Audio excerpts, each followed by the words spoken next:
What is happening, ladies and gentlemen? My name is Ty behind the camera, and sitting in front of us is the very cool 2025 Volkswagen Atlas Cross Sport, and this is in the SEL R-Line black trim level, which I think is the coolest trim level on this car.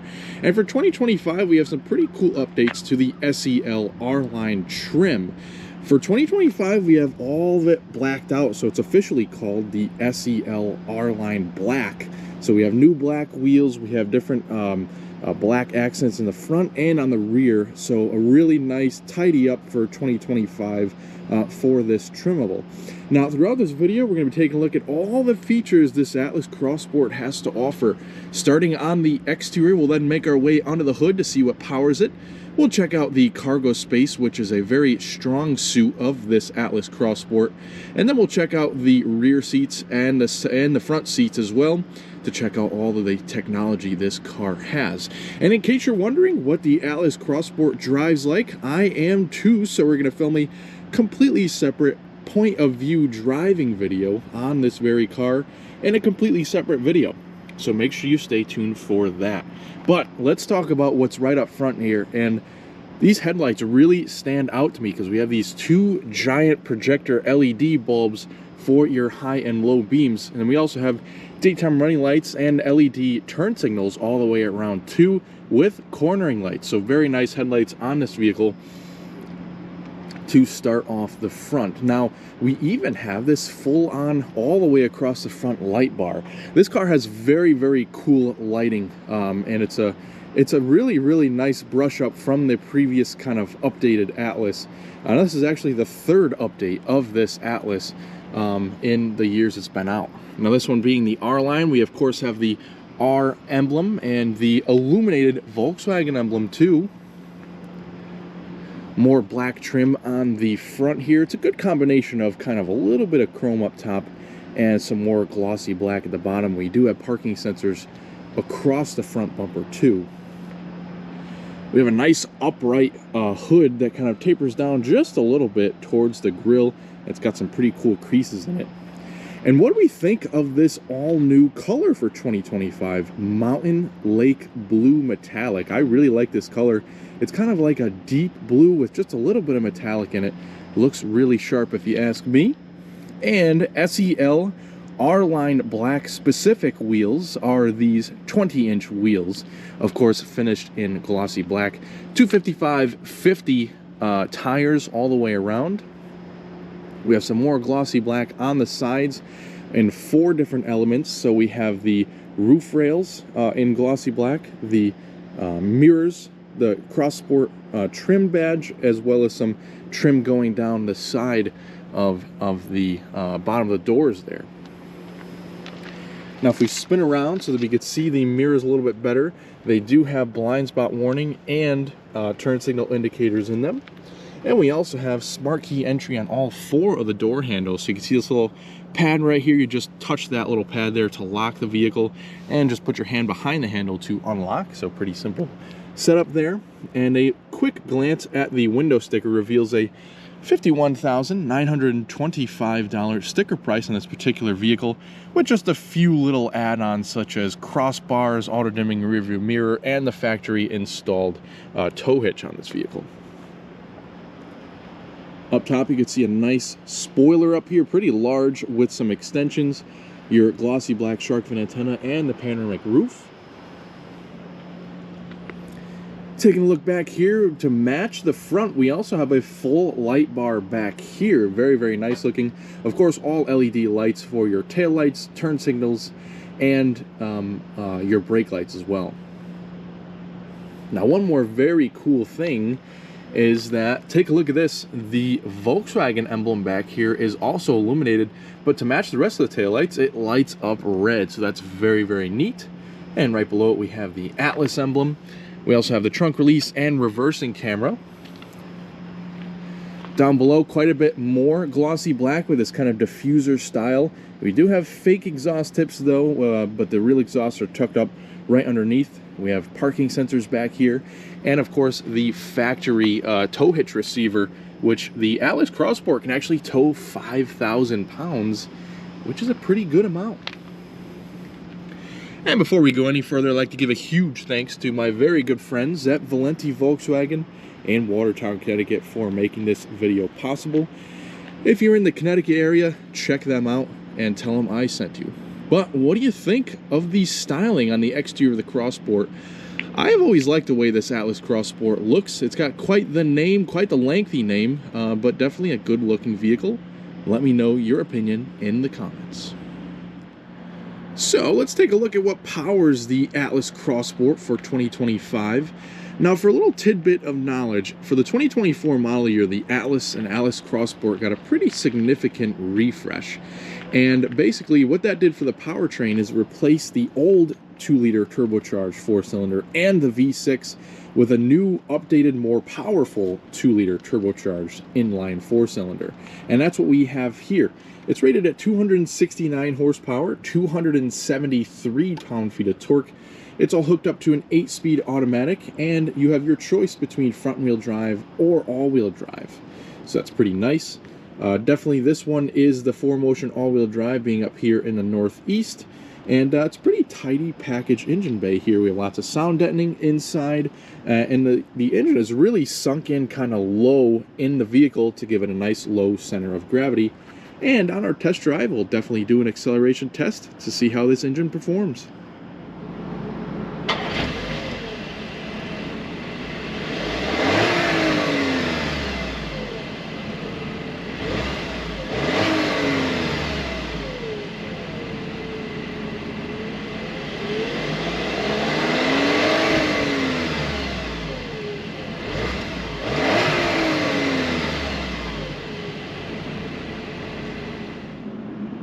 Let's take a peek at the trunk, or I should say cargo space, in the Volkswagen Atlas Crossport, and this is definitely a very strong suit of this car. Take a look at the mammoth cargo area we have behind the second row seats. Now, one thing I did want to explain to you, in case you were a little bit confused on the Atlas versus the Atlas Crossport, basically the Atlas is the Atlas Crossport's bigger brother. It has 3 rows of seats, whereas the Crossport is kind of like the more sleek coupe-like Atlas, and it just has 2 rows of seats with a huge storage area in the back. And there's even storage pockets to either side of the wheel well. We have LED lighting, grocery bag hangers on either side. And to this side, we actually have a 12-volt power outlet. We also have cargo anchors in each corner of the trunk. And as we can see, the rear seats fold down at a 60-40 split. So you can see the passenger side is folded down, and it is a flat area, so you can slide whatever you need inside there. And then you can also fold down this side too, of course. We have the nice handy-dandy cargo shade installed in this particular vehicle. And this one comes with quite a bit of accessories, which is nice. Underneath the cargo floor, we find a bit more storage. You can see back here we have some little trays where you can put some shallow items, and a bit of storage in the middle of the spare tire, where I have put the trailer towing hitch receiver and all that good stuff in there, and also the tools for the spare tire underneath there. Once you're done in the cargo area, you could press a little button right here and watch the giant cargo lid close right on down. Alright, let's get our first glance at the interior with the rear seats, where for just a second we'll focus on the door, where we actually have a sunshade that pulls up and clips in the top. That's a pretty nice feature, and pretty nice materials back here too. I have to say, we have soft touch up here, kind of this mimicked carbon fiber look trim. We also have some bright work on the door handles. Perforated leatherette trim here with some contrast stitching and a very soft armrest. And we have tons of storage on the rear door too. We have almost 4 different storage compartments back here. One here, one there, one down here, and a bottle holder there with a speaker at the bottom. So quite the bit of storage back here, and really just a roomy rear cabin overall. Now the Atlas is a really good size vehicle. It's wide, it's pretty long, and that means tons of interior cargo space, especially with the 2 rows of seating Crossport like we have here. But the rear seats, very nice, contrast stitching, leatherette on the outsides of the seats and genuine leather on the inside. So we have the contrast stitching as well as the perforations in the seat. Very nice looking seat back here, kind of a bench configuration, and the handle to fold down the rear seats. Now, as we can see, we also have an armrest with some cup holders, which you could tuck up and hide away.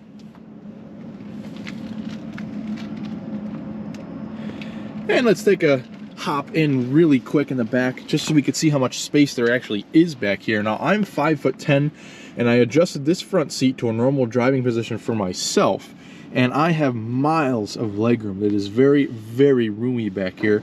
We have pockets on both of the backs of the seats, air vents back here, heated seats even in the back. And we also have 2 USB-C chargers as well as a household outlet.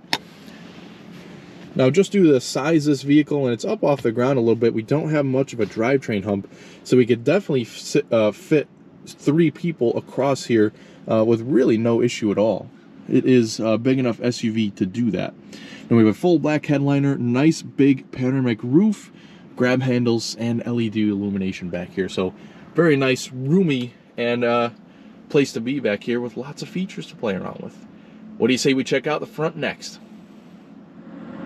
Before hopping inside, let's take a look at the driver's door quickly too, just so we get an idea on the extra controls it has above the rear door. So we have the lock, unlock up here, same very nice materials as the back, so they didn't cheap out on the back doors, which is very nice. All of your window controls and a lockout for your children, mirror adjustments, and your trunk release down there. Same really good amount of storage. I think a little bit less storage in the front doors, but we have 2 pockets, one here and down there, and a couple of speakers on the driver's door. Now, taking a look at the left of the dash, we have this pretty cool trim, that kind of mimic carbon fiber trim, some glossy black, and we have this kind of dual air vent design, so we can kind of get 2 different directions of airflow in that one vent. So pretty cool design there.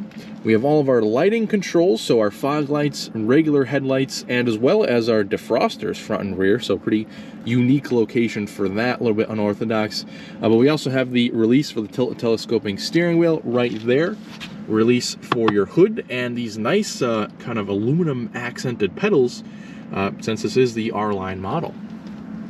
We even have a nice sill tray right down there, and very, very nice looking seats, if you ask me.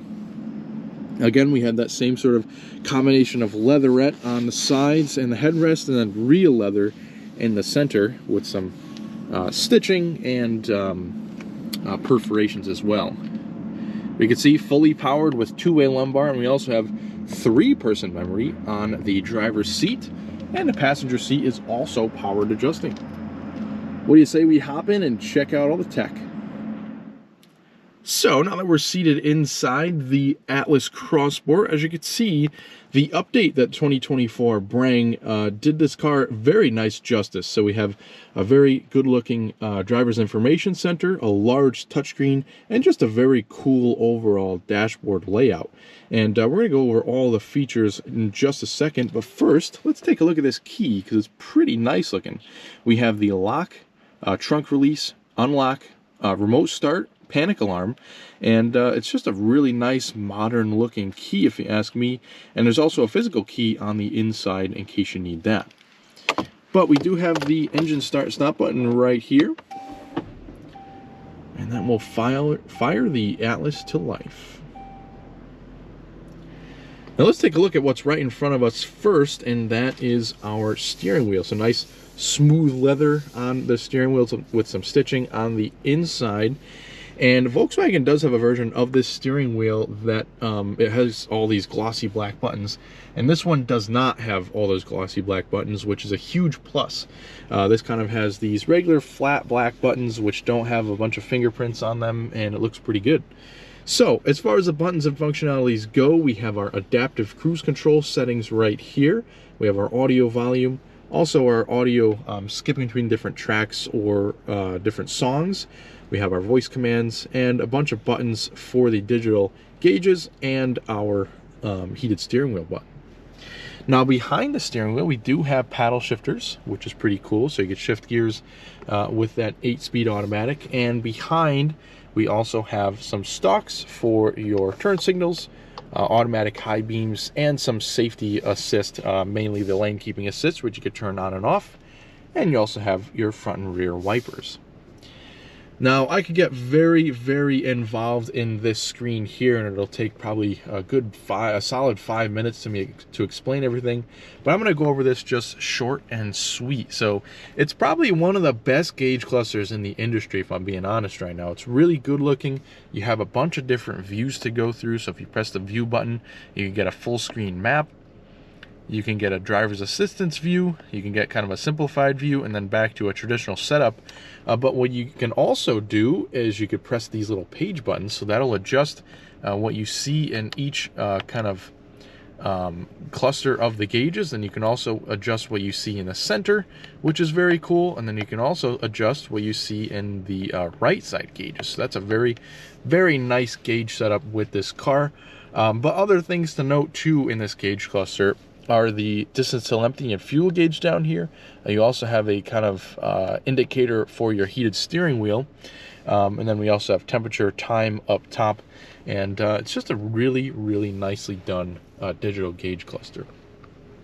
Also on this Tremel, we get a very nice heads-up display. As you can see, it's kind of displaying right there with our current speed and speed limit on the particular road that we're on. Down here, we'll bring it on down to our touchscreen, which again is a very, very large unit. A little bit frustrating in some of its controls, but overall a pretty nice screen. We do have a home button right here that kind of cycles between two of the kind of like the apps over here, and then also like a combination screen. So the navigation, any kind of warnings or tire pressures, oil level, all that good stuff. Then we can also quickly access the radio, media, or phone. Now down here is kind of like a screen for the climate controls. Now 90% of the climate controls you have to adjust through the screen, which is probably the most infuriating part. Even the heated seats, cooled seats are all within the touchscreen. So to turn on your heated seats, you would think you could just press this button here, but it takes you to a menu where you then can start adjusting your heated and cooled seats there. So a little bit frustrating, but nice features with the seats being heated and cooled. Now the rest of the climate controls have fairly basic functionalities, kind of where you want the air to blow, different settings, fan speed in the center, and your temperatures right down here. It is a dual zone climate control. Once you press the X there, it'll kind of go back to your home screen where we have the phone, radio, and stuff and whatnot like that. So we can kind of click into a radio station, you can see kind of what's playing, and of course we can adjust your kind of sources right over here, so AM, FM, Sirius XM, all that good stuff. Going back, we do have built-in navigation in this car, which is very, very nice. Take a look at the map. So we don't have to hook up to the wireless Apple CarPlay or Android Auto to access navigation. It is built into this vehicle. We also have some vehicle settings, which when the screen loads up, you can see all the different settings you can adjust, which is pretty cool. And we also have exterior and interior settings. We have ambient lighting in this vehicle, which is very nice. We also have statuses, so oil level, tire pressure, all that good stuff. And then we also have some trip settings too, so kind of long-term and short-term, or since the last refueling. So that's pretty cool. We have our App Connect, which is the wireless CarPlay, Android Auto. And we also have all of our different sound settings, pretty customizable. We have all of our settings in here too for the screen and the vehicle. And again, if we swipe over, we get a different view at kind of like a jumblation of everything else. And if we move over, we get one more, so kind of a phone screen, status, settings, and sound, and things like that. And one more thing you could do with this screen is kind of swipe from the top. You can adjust your brightness and put this car into like a kind of bright or dark screen mode, which is pretty interesting. We can also quick access things like your auto start stop. We can turn that on and off, mute the audio. You can also open up your kind of a quick to the home menu there, and then also turn on and off voice guidance for your navigation. And then this will pop up with any notifications there. And that's basically the screen. There's a lot more stuff in there, but I just don't want to take too long and kind of just give you the basics of this screen. Now there's a couple more things if you swipe down. I'll just notice that now to adjust your assist systems. And also the in-car CarNet and things like that through Volkswagen. But a couple other things below the screen, kind of the extent to your physical climate controls is right here with kind of like a temperature slider, as you can see. It works okay, but at night you can't really see it because it's not lit up. And then you also have a kind of volume for the radio right there. Just below we have a couple of kind of capacitive touch buttons. Some nice stitching down here too, and some accents around the air vents. We have our hazards, which is a real button, and then we also have some capacitive touch buttons for your assist, your parking menu, to turn on kind of like your parking sensors and your reversing camera. We can quickly pull up the climate and the driving mode settings. So lots of different driving modes in the Atlas Cross Sport. Eco, Comfort, Sport, Custom, which is something you can adjust, which you can adjust it, I believe, right over here. Yes, right there. So lots of things that you can actually adjust. Then we also have off-road and a snow mode. As you can see, each mode that you put it in kind of adjusts the colors of the gauge cluster and kind of the accents on the screen. So that's pretty cool. For now, we'll keep it in comfort.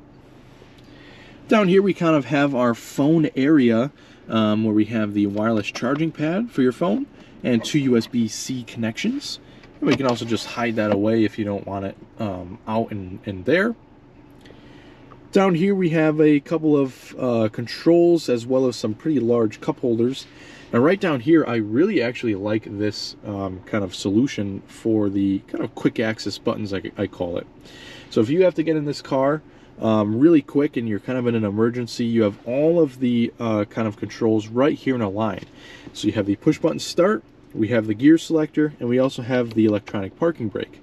So you can go turn the car on, put it in drive, and turn the brake off. Very, very easy. Everything's in close proximity.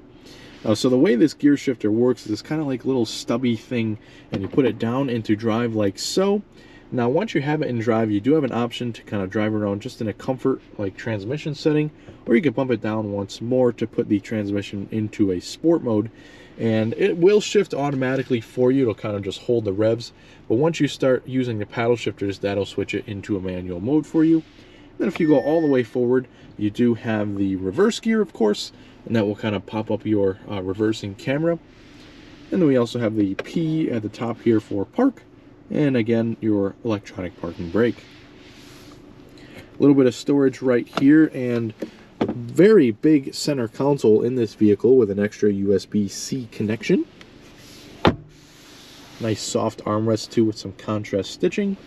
And over here, I kind of took a look, took a picture of this while I was in the car wash with this vehicle.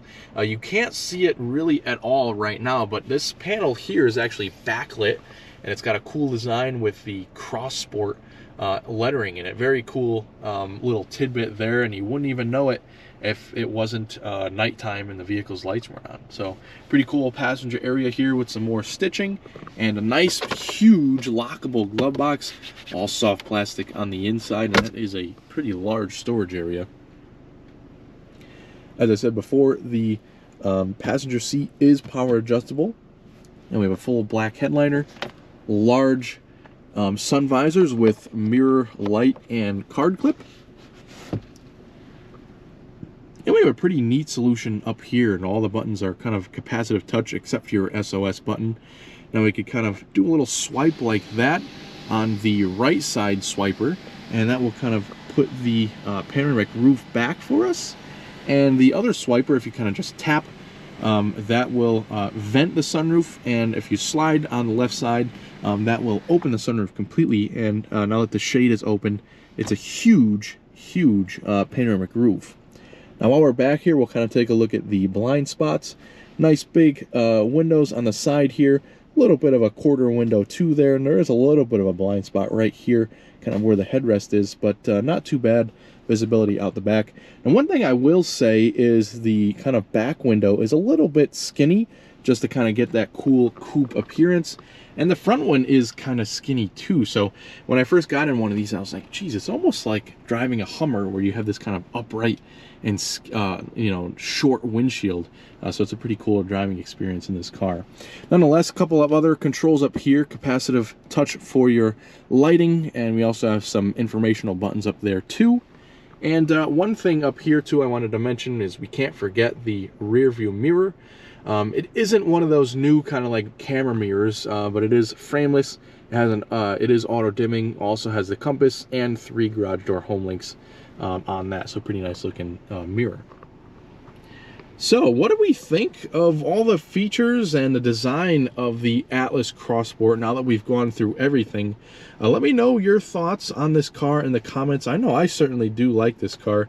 I've always have kind of liked this version of the Atlas, and this is a very nice trim, kind of blacking out all the exterior features this year, and it's got a really nice amount of features and technology in this car too. But at this point in time, the kind of the link for our test drive video should be popping up there. Make sure you stay tuned for that video, and thank you very much for watching.